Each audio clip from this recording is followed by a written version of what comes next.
Welcome to Homemaking with Mima. My name is Wendy, and today I'm going to be doing some homemade mashed potatoes that I'm going to be putting into the freezer for future sides to go along with meals.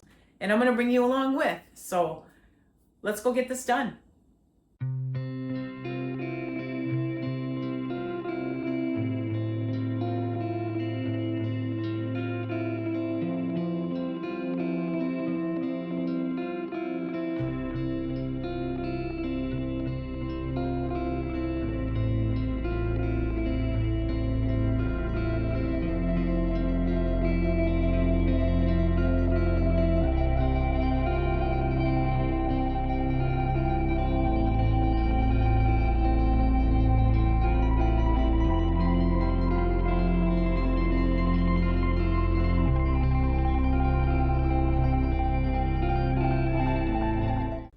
So as you can see, I have both pans on the stove and I'm going to bring them to a rapid boil until the potatoes are fork tender. Well, that means when you put a fork into it, it just falls apart.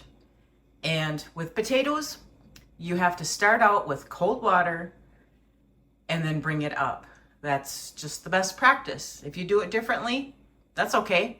But I've always done it with cold water, bring it up to a rapid boil. And I don't know how long it takes. Every batch is totally different. And it depends on your pan. So I'll bring you back when we start getting them mashed and ready to be put into containers. Okay, so I've had this pan boiling. They've actually been started at the same time, but because the units on the stove are different, even though this one's a heavy bottom pan, this one is done before this one. So what I mean by fork tender is that you can take a potato and you can easily break it with a fork. So we're going to strain this pan and I'll bring you along for the rest.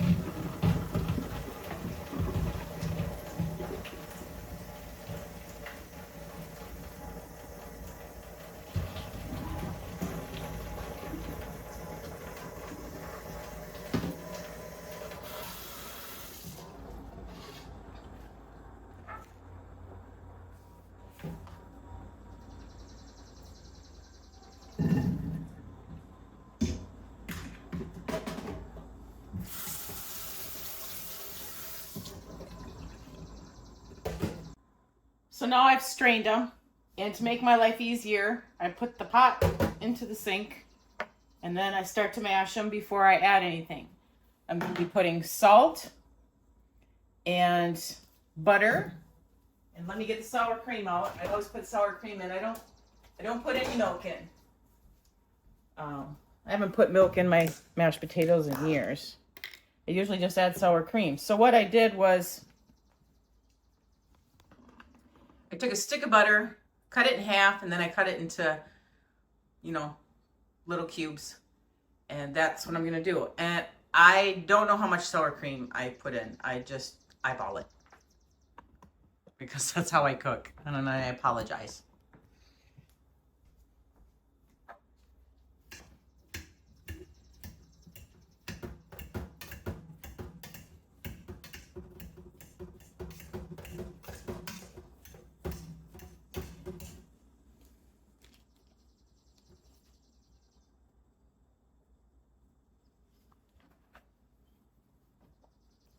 And I don't know how much salt I put in either. I put it in and then I just taste it. Which I'll get some forks out here. Ready for me.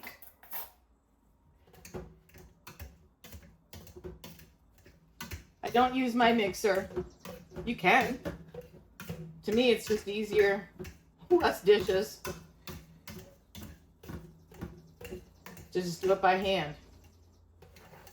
And because I'm short, I have to put it in the sink. Although I can put it on the table, but then it's going to slide all over. This way, the sink contains it.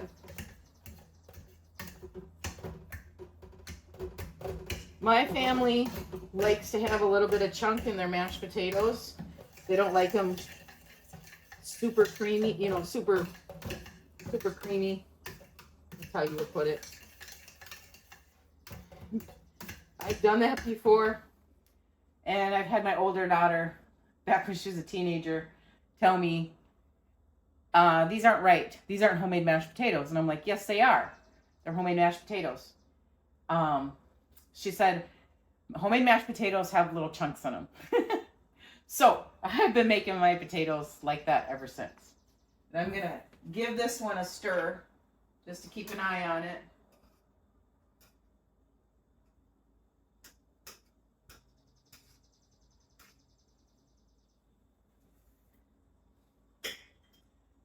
This pan is done as well. The other pan I had on the stove. That one right there. So I'm just going to shut it off so I can get this one finished.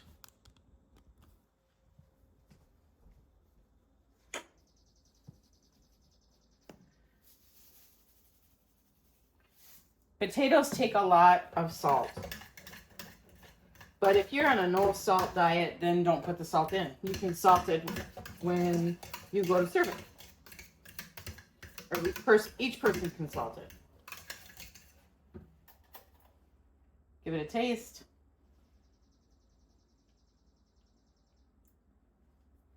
That's plenty of salt.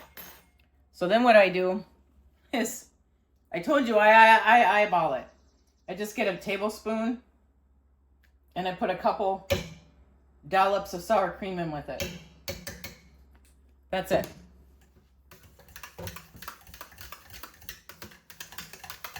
And that gives it the more mashed potato texture and a little zing.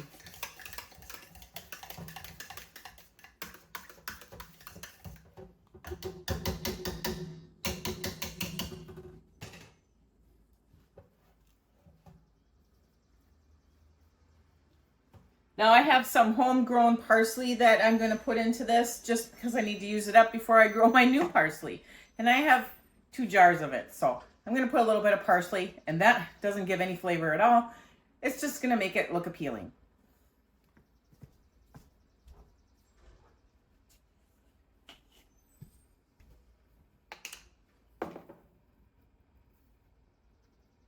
I do have to be careful because I do have stems in here. So make sure you pull the stems out. I was in a hurry this last year.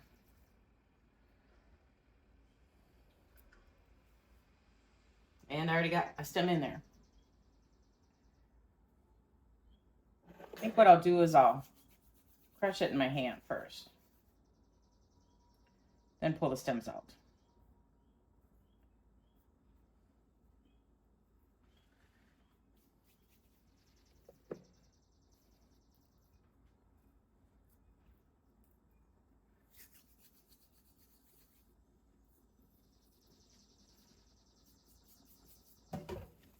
Stir.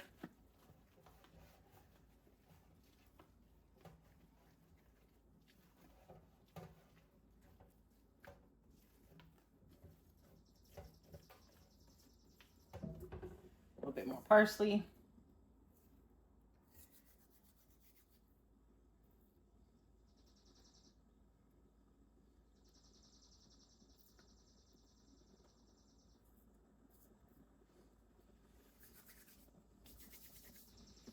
Got a mess going on here. Give that another stir.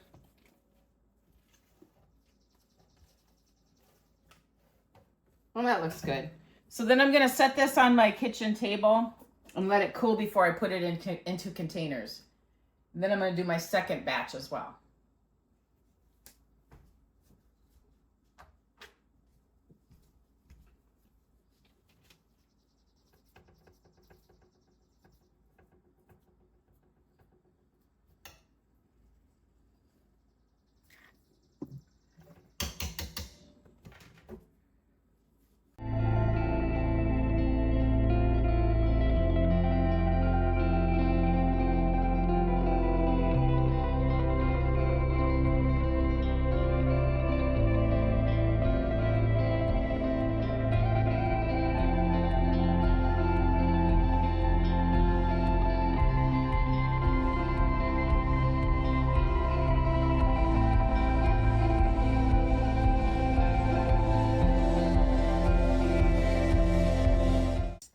So now I'm going to get these mashed potatoes. They're not completely cooled yet, but that's okay. I'm gonna let them cool on the table in their containers before I put them in the freezer.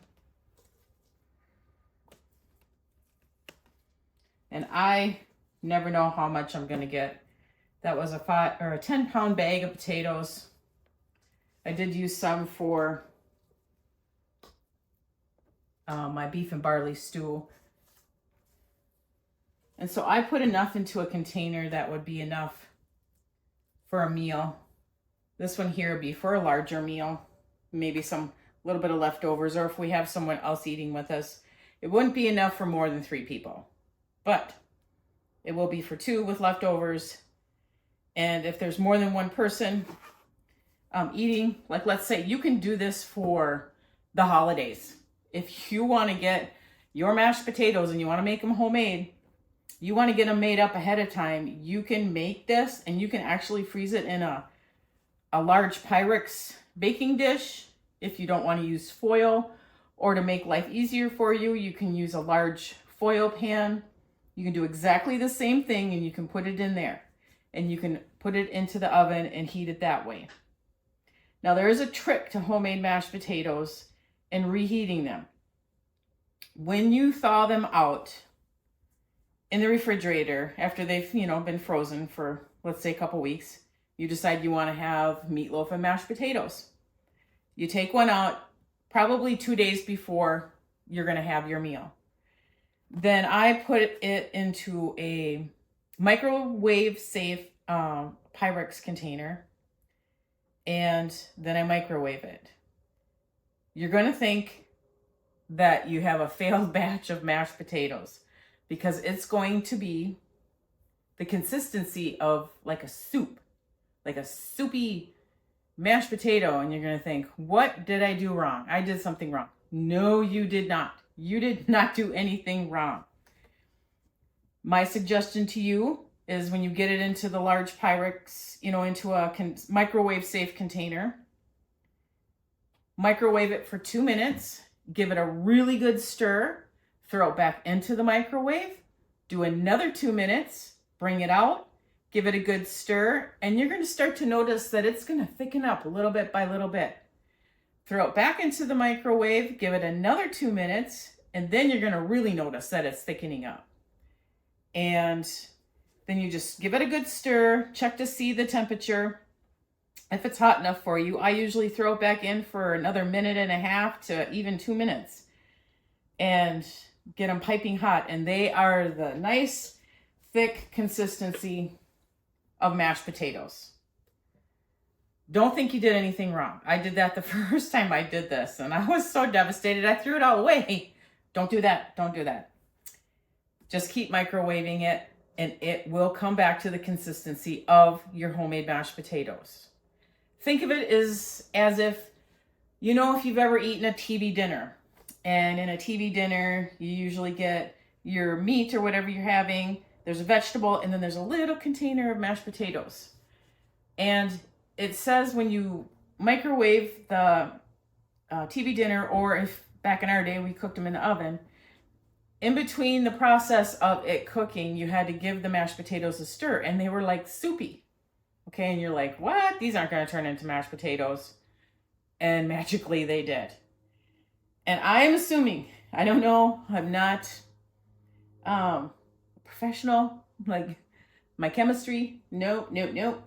But I believe it's a molecule thing. And then once you bring heat back up to it, then it turns back into mashed potatoes. So don't give up. And I do this all the time. I have mashed potatoes in my freezer all the time. So it's easy and convenient for a quick meal. And I don't have the mess of making homemade mashed potatoes, that extra mess. I just have the mess of the container. So there's one container down. Now, as you can see, I've only got pretty much 2 containers. And I want to fill it up as full as I can.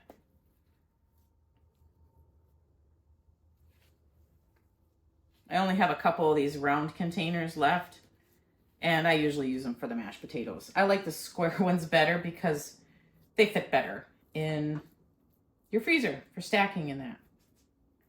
So there's another meal for my husband and I with leftovers, or 3 people.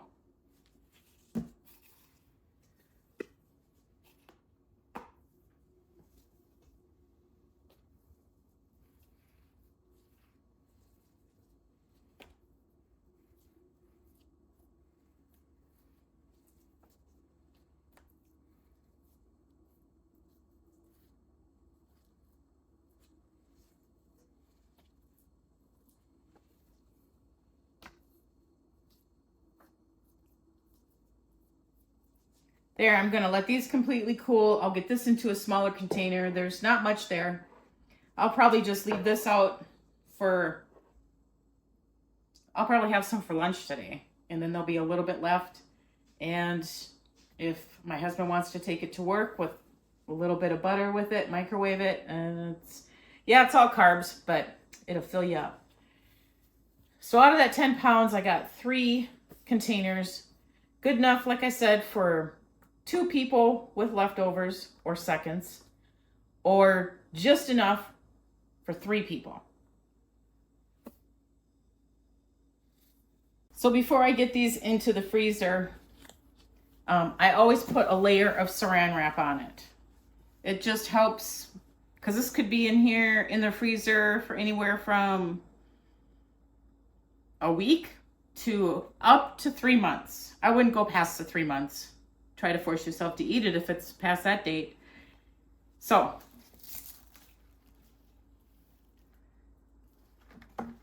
just a layer.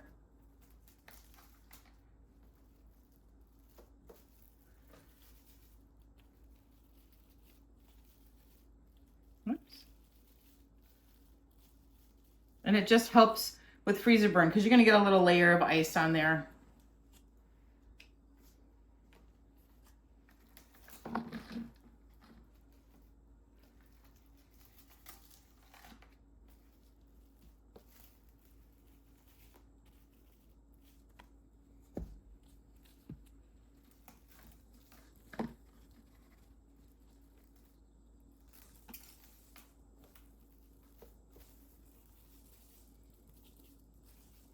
So there, I'm gonna put the lids on, take them down to the freezer and put them away. So I have 3 meals here already ready for me in the freezer of homemade mashed potatoes. I want to thank you for joining me today. If you like this kind of content, please give it a thumbs up and subscribe to the channel. And I want you to make it a really great day.